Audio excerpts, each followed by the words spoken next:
तो ये है एक ROG Ally and guess what, इसको मैंने 2 दिन से ऑन नहीं किया है और मैं लास्ट टाइम रेजिडेंट इविल 6 खेल रहा था। 2 दिन हो चुके हैं literally. Let us press the power button now.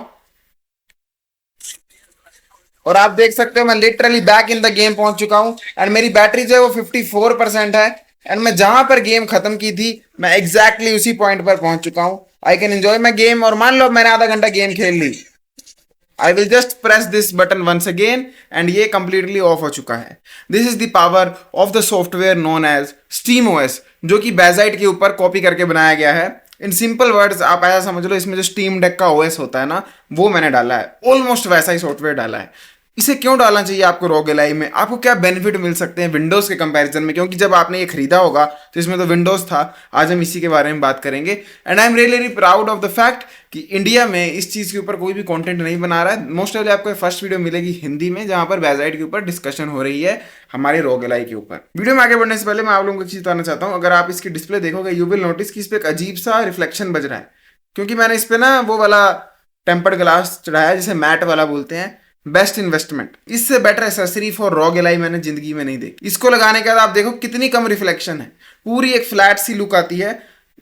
बदले में आपकी ना 2% इमेज क्वालिटी खराब हो जाती है। झूठ नहीं बोलूंगा, 2% थोड़ा ब्लरी हो जाता है, बहुत लाइट सा, पर वो बिल्कुल वर्थ इट लगता है। क्योंकि जब आप एक धूप में बैठोगे, अब ऐसी लाइट होगी तो ये देखो कैसा ग्लो बचता है। रिफ्लेक्शन दिख नहीं रहा ना कुछ भी कि क्या है यहाँ पे, एक अजीब सा टीवी वाला ग्लो, मॉनिटर्स वाला ग्लो बच रहा है।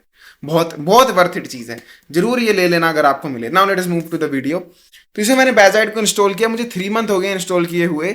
और द बिगेस्ट रीजन जो मैंने इंस्टॉल किया वो था Windows is very very bad on a hand held.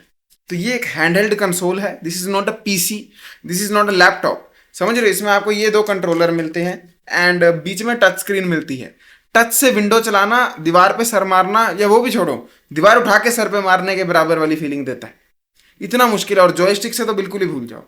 Windows चलाने के लिए you need a mouse and a keyboard. 90% of the shortcuts work नहीं करते हैं। आपको विंडोज अगर घुमानी है, चलानी है, 150 तरह की सरदर्दियां होती हैं। पीसी पे अगर आप गेम खेलते हो you will understand. Windows full screen, Windows mode, full screen mode, उस पर बग आउट हो जाना, रॉकस्टार लॉन्चर्स, यूबीसॉफ्ट लॉन्चर, कभी प्रेस यस या नो, एडमिनिस्ट्रेटिव राइट्स, 150 तरह के ऑप्शंस आते हैं जो कि माउस से आप क्लिक कर सकते हो। इसमें माउस है नहीं, इसमें टच इस्तेमाल करना पड़ता है। और वो इतनी प्रॉब्लम देता है, इतनी प्रॉब्लम देता है कि इतनी प्यारी मशीन का आप मजा नहीं उठा पाते हो। देखो, मजबूरी का नाम क्या बोलते हैं? कुछ तो बोलते हैं, कंट्रोवर्सी हो जाएगी, मैं नहीं बोलूंगा। तो जिसको तो मजबूरी होगी ना, जिसके पास यही है और विंडोज है, वो बोलेगा तो क्या फर्स्ट वर्ल्ड के लोगों की बात कर रहा है, विंडोज में क्या प्रॉब्लम है, 1-2 क्लिक तो करने हैं। आई एग्री, मैं आपकी बात मान रहा हूँ। मैं भी ऐसा बच्चा रहा हूँ बचपन में, ऐसा ऐसा पीसी यूज किया जिसमें मॉनिटर आधा काला होता था। तो मजबूरी में तो आप सब कुछ कर लेते हो, पर मैं मजबूरी के लिए वीडियो नहीं बना रहा हूँ। अगर तो मजबूरी है, आप विंडोज भी चला लोगे। मैं कह रहा हूँ अगर आप थोड़ा सा भी ऐसे पॉइंट पे जहां पर आपकी जिंदगी में मजबूरियां चली गई हैं, थोड़े आप अमीर हो, थोड़ा आपके पास बजट अलाउ करता है, तो आप फ्रस्ट्रेट होगे। मैं तो होता हूँ, क्योंकि मैं एक तरफ PS5 पे गेम खेलता हूँ। It is so seamless, all you have to do is press the button on your controller, है ना? अपने ड्यूल सेंस का वो बटन दबाना है प्लेस्टेशन लोगों का। प्लेस्टेशन ऑन, गेम जहां पर आपने रेस्ट मोड पे छोड़ी थी, गेम वहां से on. Same goes for Nintendo switch, जिसकी मैंने वीडियो डाली थी। बाय द वे, आप लोगों ने फिनोमिनल सपोर्ट दिया उस वीडियो पे। बटन दबाना है, गेम खेलनी और छोड़ देना है। रॉग एलाई में वो एक्सपीरियंस मिल ही नहीं पाता चाह के भी, क्योंकि रॉग एलाई में विंडोज जो है उसका स्लीप मोड वर्क नहीं करता है ढंग से। तो मेरे को विंडोज में क्या करना पड़ता था, हाइबरनेशन मोड को लगाना पड़ता था। अब हाइबरनेशन मोड जो है वो बहुत अच्छा मोड है, आई विल नॉट लाई। वो बेसिकली क्या करता है, आपने स्कूल में पढ़ा होगा, वो बेसिकली पूरे सिस्टम को ही ऑफ कर देता है और एक सिस्टम रिस्टोर पॉइंट बना देता है। तो जब आप पीसी ऑन करते हो अपना दोबारा, वहीं से पीसी ऑन होता है। उसका ड्रॉबैक ये है कि उसमें 20 सेकंड लग जाते हैं, 13 सेकंड लग जाते हैं। मान लो अभी मैंने रेजिडेंट इविल 6 हाइबरनेशन पे लगाई होती, तो पता क्या होता है, पावर बटन दबाता, कम से कम 12-13 सेकंड पूरा लोगो आता, चीजें घूमती, उसके बाद जाकर वो गेम दिखती। जो ये स्लीप मोड की फंक्शनैलिटी है, जो ये वाली है, इतनी क्विक, फिर देखो ये ये जो एक्सपीरियंस है, ये आपको नहीं मिल पाता है विंडोज पे। और जब मिलता है इट इज सो डेंजरस। मैं आपको बताता हूँ एक बार मेरे साथ क्या हुआ विंडोज मोड में। मैंने ना तब नया नया लिया था रॉग एलाई, मैंने स्लीप मोड दबा दिया, गेम लगा के, कौन सी, हाई फाई रश गेम चलाई मैंने, और ये स्लीप मोड दबा दिया 25 वोट मोड पे। कितनी ज्यादा पावर है? अब इतनी पावर है तो पंखा तो चलना चाहिए, हवा जानी चाहिए, तभी काम करेगा। तो मैंने स्लीप मोड दबाया, ये ऑफ हो गया और मैंने डाल दिया बैग में। कोई ना 15 मिनट हो गए, मेरे बैग से आवाज आ रही है, वू वू वू। मैं सोचूं ये क्या हो रहा है, बैक खोला, रॉगलाई की डिस्प्ले ऑन है, हाई फाई रश गेम चली हुई है 25 वोट मोड पे, और ये इतना गर्म हो गया कि हवा ही नहीं घुस रही बैग में, कहाँ से घुसेगी। तो ये रिस्क होता है स्लीप मोड का विंडोज वाले, क्योंकि वो बिल्कुल भी ट्रस्टेबल नहीं है। उसको आप दबाते हो, कुछ भी कभी भी हो जाता है, आपका ये दोबारा ऑन हो सकता है और आपको बिल्कुल भी विश्वास नहीं होता है। तो मजबूरी में आप क्या करते हो, या तो हाइबरनेट करते हो जिसकी अपनी प्रॉब्लम है, वो लेट ऑन होता है, काफ़ी सारी गेम्स ही उसमें क्रैश हो जाती है, या फिर आप पावर ऑफ ही कर देते हो, शट डाउन कर देते हो, जो कि फिर यार बाबा आदम के ज़माने में आप पहुंच गए, PS2 का एरा आ गया, फिर वहाँ पे तो ऑफ ही कर दिया, फिर गेम चलाई। मॉडर्न समय में रहकर महंगी चीज़ लेकर वो एक्सपीरियंस कौन झेले।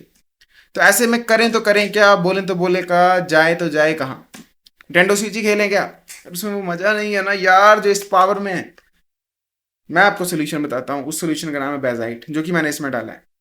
अगर देखो आप लोगों को ट्यूटोरियल चाहिए बेजाइट कैसे डालते हैं, वो तो इस वीडियो में नहीं होगा, पर मैं बना जरूर सकता हूँ। पर मैं पता बना क्यों नहीं रहा हूँ, क्योंकि ऑलरेडी इंग्लिश में बड़े अच्छे अच्छे ट्यूटोरियल हैं, सिंपल हैं, ज़्यादा मुश्किल नहीं है। All you need is a pen drive, a dock, एक माउस कीबोर्ड, और आप कर लोगे, 5 मिनट का काम है।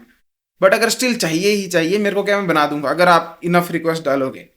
बट अभी बेजाइट की हम बातें कर लेते हैं। मैंने आपको पॉजिटिव बता दिया, बेजाइट का सबसे बड़ा वो यही है, स्लीप मोड फंक्शनैलिटी, एंड उसी लिए मैंने इसे डाला है इसमें। अब बात करते हैं कि नेगेटिव की, ये बहुत बड़ा नेगेटिव है, ध्यान से सुन लेना, मेक या ब्रेक कर सकता है, वो है इसकी WiFi speeds. For some reason Bazzite डालने के बाद मेरा वाईफाई का जो सिग्नल है वो एक डंडा कम ही रहता है हमेशा, नो मैटर व्हाट हैपेंस। मेरा वाईफाई भी लिटरली यहाँ है इस कैमरा के पीछे राउटर, ये फिर भी एक डंडा कम दिखाएगा वाईफाई का। ऐसा क्यों होता है, I have absolutely zero idea, but वो कोई ग्लिच है। और स्पीड कितनी आती है, 100 Mbps का प्लान है, विच मीन्स 10 Mbps की स्पीड आनी चाहिए, इसमें आएगी तो कितनी 7, तो ये 30% स्पीड गायब हो जाती है, चाहे आप कितनी पास हो कितनी भी दूर हो। और ये नहीं कि ज़्यादा दूर जाओगे तो और कम हो जाएगा signal, no no no, full नहीं आएगा, बस शुरुआत ही 70% से होगी स्पीड की, बाकी कोई फर्क नहीं पड़ने वाला है। अब आप कितनी पीस जाओ वो बैलेंस आउट हो जाएगा, पर शुरुआत 70% से होगी। एंड यहीं से सेकंड इसका नेगेटिव एस्पेक्ट आता है कि this is only for gaming now. मतलब करने को आप इसका जो लिनक्स सिस्टम है वो कर सकते हो use as a PC, but वो बहुत ज़्यादा कैवियट्स के साथ आता है। इसमें फिल्मोरा वर्क नहीं कर रहा, एडिटिंग सॉफ्टवेयर जो कि मैं यूज़ करता हूँ टाइम टू टाइम, बिल्कुल वर्क नहीं करता है इस पर। एंड अदर देन दैट इस पर काफ़ी सारे सॉफ्टवेयर हैं जो कि आप यूज़ नहीं कर सकते। मान लो आप बैंड लैब यूज़ करते थे, मान लो आप म्यूजिक क्रिएट करना चाहते थे, a lot of software are missing here. ये करते हैं यूज़ तो इट इज़ वेरी कॉम्प्लिकेटेड। और पहली बात तो आपको जब लिनक्स यूज़ करोगे इस पर, इसका डेस्कटॉप मोड आता है, क्योंकि आप उसमें कंफ्यूज जाओगे कि ये है क्या, ये क्यों हो रहा है, ये किस लिए हो रहा है, कैसे करते हैं। It is a steeper learning curve, इसे सीखना थोड़ा मुश्किल हो जाता है। बट अगर आप वो सब बता दो और इसके पॉजिटिव पे फोकस करो तो ये पॉजिटिव भी बन जाता है अपने आप में। अब क्योंकि ये सिर्फ गेमिंग फोकस्ड हो चुका है, तो इसका नेगेटिव तो ये है कि बाकी चीज़ें नहीं कर पाएगा, पर जो ये कर पाएगा वो इतनी फिनोमिनल तरीके से कर पाएगा कि once again power button press, game start, potty लगी, भागो भागो भागो, पावर बटन प्रेस, गेम बंद, पोटी कर ली, हाँ हाँ साफ साफ, चलो गेम खेलता हूँ, power button, game start, oh shit mummy बुला रही है, पावर बटन, गेम बंद। Windows will never be able to do this at least safely. Windows में पता क्या होगा, आप ऐसे आओगे ना, गेम ऑन, पोटी लगी, हो क्या करूं, स्लीप पे डालूं, हाइबरनेट करूं, आई उई ई ई ई, तब तक पोटी निकल जाएगी। वो चीज़ आप विंडोज में नहीं कर पाते हो, उसके लिए बेस्ट है। और इसका यूआई ये भी बहुत इंपॉर्टेंट है भाई। अगर आप इसके अब होम पे जाओगे, सी ये कितना सिंपल इंटरफेस है, there are only games available है, nothing less and nothing more. चुपचाप यहाँ आओ, अपनी गेम्स खेलो और चलते बनो, और यहीं से आप डाउनलोड भी कर सकते हो इजीली गेम्स को, आपको कोई प्रॉब्लम नहीं होने वाली है। ये इसकी बेस्ट चीज़ लगी मुझे, एंड मोस्ट इंपॉर्टेंट चीज़ भी, क्योंकि इसके बिना मज़ा नहीं आता है फिर। अगर मैं आपको ना सिंपल भाषा में बताऊं तो जिसका अपना यूआई है ये आपको बहुत ज़्यादा कंसोल वाली फीलिंग देगा। और कंसोल भी पता कैसा, ऐसा आपको लगेगा जैसे आप PS5 चला रहे हो। I mean literally steam deck की कॉपी है यार ये ओएस, तो स्टीम डेक वाली फील आती है। विच मीन्स आप अगर गेम खेल रहे थे और आपको गेम पॉज करनी है, आपको वोल्टेज इंप्रूव करनी है, रिड्यूस करनी है, गेम चलती कितनी जल्दी है, वो कोई इशू नहीं आता है। एंड एक सबसे बड़ा इशू है पीसी में, आप ना कभी भी कोई गेम ओपन करोगे आपको यूजुअली एक बॉक्स आएगा उठक के, प्रेस यस या नो वाला, यूबीसॉफ्ट लॉन्चर ऑन करना होता है, या फिर मे भी गेम ही कोई परमिशन एडमिनिस्ट्रेशन राइट मांगते हैं, ऐसा होता है, कब आ जाती है टोंग, और वो इतना बड़ा आता है चेक बॉक्स, आपको कुछ प्रेस करना पड़ता है। इसमें ऐसा नहीं है, इसमें ना इनका गेम स्कोप आता है जिसका सारा काम ये है कि वो आपका एआई की तरह काम करता है, बेसिकली असिस्टेंट की तरह। कुछ भी ऐसा आएगा वो खुद संभाल लेगा। उसका सिर्फ एक काम है कि आपको PS5 वाला एक्सपीरियंस दे कि आपने बटन दबाया तो गेम चल के रहेगी, बस इतना सा काम है उसका, और ये गेम चला देगा। तो ये दो बिगेस्ट इसके इंप्रूवमेंट हैं। सबसे पहला sleep mode functionality, and number second है इसका direct focus on video games. Direct stream से गेम डाउनलोड होती है, डायरेक्ट गेम चलती है। बट फिर एक और नेगेटिव आ जाता है कि इस पर आप पायरेसी नहीं कर सकते हो, मतलब कर सकते हो बट थोड़ा मुश्किल हो जाता है, उतना ईजी नहीं है। विंडोज़ में तो आप सबको आता होगा ऑलरेडी, इसमें थोड़ा सा सीखना पड़ेगा। एट द सेम टाइम इसमें स्टीम के सिवा जो गेम्स होती हैं वो चलानी भी आपको थोड़ी सी सीखनी पड़ेंगी। हीरोइक लॉन्चर करके चीज़ें होती हैं वो करनी पड़ती हैं, तो थोड़ा सा बेसिकली सीखना पड़ता है। एंड लास्ट मेजर प्रॉब्लम जो है नंबर थर्ड पॉइंट की, वो है इसका नो एक्सबॉक्स गेम पास। तो इसमें you can't use your game pass, steam की ही गेम्स आप चला सकते हो या फिर पायरेटेड चला सकते हो, हल्का सा सीख के ही कैसे चलती हैं। ये तीन बड़ी प्रॉब्लम है इस पॉइंट की, बट मेरे जैसे बंदे के लिए नहीं है। एंड टू बी ऑनेस्ट ये वीडियो मैं एक एवरेज आदमी के लिए नहीं बना रहा हूँ, ये थोड़ा उनके लिए बना रहा हूँ जो एंथुजियास्ट, कोई आम आदमी ये करेगा भी नहीं फ्लैश इसमें सॉफ्टवेयर, आप जैसे मेरे जैसे ही करेंगे। तो ये तीन इसके पॉजिटिव हैं, तीन मैंने आपको नेगेटिव भी बता दिए। अदरवाइज अगर बात करें इसकी चार्जिंग स्पीड्स वगैरह की, वो सब कुछ फिनोमिनल है, कोई दिक्कत नहीं है, और एक ट्रस्टेबल डिवाइस ये बन चुका है। अब मैं इसे गेम अगर खेलने के लिए इस्तेमाल करता हूँ तो गेम ही खेलने के लिए करता हूँ, मुझे कभी सरदर्दी नहीं करनी पड़ती है कि गेम ऑन की है, टास्क बार लैग हो गया या कुछ और हो गया। जो मैंने पहले रोग की वीडियो बनाई थी जरूर देखना, उसमें मैंने आपको लाइव प्रूफ के साथ दिखाया था कैसी कैसी दिक्कतें आ जाती हैं इसमें अगर हम इस्तेमाल करते हैं इसे, और एकदम से कुछ भी प्रॉब्लम हो जाती है और आप जो 10 मिनट गेम खेलने वाले थे आप कुछ और ही करने लग पड़ते हो उसमें, और फिर आपका मन खराब हो जाता है। इसमें आप 10 मिनट की लिटरली गेम खेल सकते हो, अगर 10 मिनट ही टाइम है ऑन करके सीधा गेम खेल के सीधा बंद कर सकते हो, ये बेस्ट चीज़ है। और गेम्स डाउनलोड करने का सिस्टम, गेम्स में कोई ग्लिच ना आ जाए, वो सब कुछ बेटर है। बाकी बैटरी लाइफ की बात करें तो उसमें कोई इंप्रूवमेंट मुझे एज स्पेसिफिकली नोटिस नहीं हुई, it is still the same जितनी पहले मिलती थी उससे में भी आधा सेकंड 30 सेकंड बराबर ज़्यादा हो कुछ। बैटरी लाइफ में कोई इंप्रूवमेंट नहीं आई है, ना चार्जिंग स्पीड में आई है, बस stability and ease of use बहुत बेटर हो गई है। But at the same time फिर विंडोज़ वाली चीज़ें नहीं चलती, तो इट इज़ योर चॉइस। अगर आपको इससे सिर्फ गेम खेलनी है एंड यू वांट कि ये स्टीम डेक की तरह व्यवहार करे, डेफिनेटली इंस्टॉल बेजाइट। अगर आपको इस पे गेम्स के सिवा और भी काम करने होते हैं, आपने इसे अपने लैपटॉप की तरह प्रयोग में लेना है, डोंट इंस्टॉल बेजाइट, ठीक है? या आपको गेम पास खेलना फॉर एग्जाम्पल, तब भी मत करना। इट इज़ र्यूमर्ड कि अभी रॉग एलाई और माइक्रोसॉफ्ट कुछ पार्टनरशिप में बना रहे हैं, तो वो जो होगा उसमें कुछ एक्सबॉक्स यूआई मिलेगा मे बी, तो लेट अस सी कैसा होता है वो।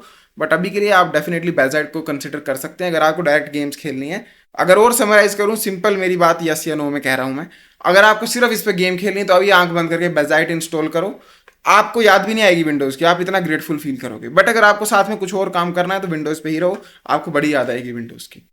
यही थी वीडियो। अगर आपको चाहिए tutorial on how to install Bazzite please let me know, I will make one. But फिर भी कह रहा हूँ मत मेरे से पूछना, आपको यूट्यूब पे अच्छे से ट्यूटोरियल मिल जाएंगे, मैं भी सेम ही चीज़ बताने वाला हूँ, कुछ स्पेशल नहीं है, उन्हें आराम से देखना, आप समझ जाओगे क्या करना है। Thank you for watching this video, I will see next time as usual, to sheet everyone, Bablu don.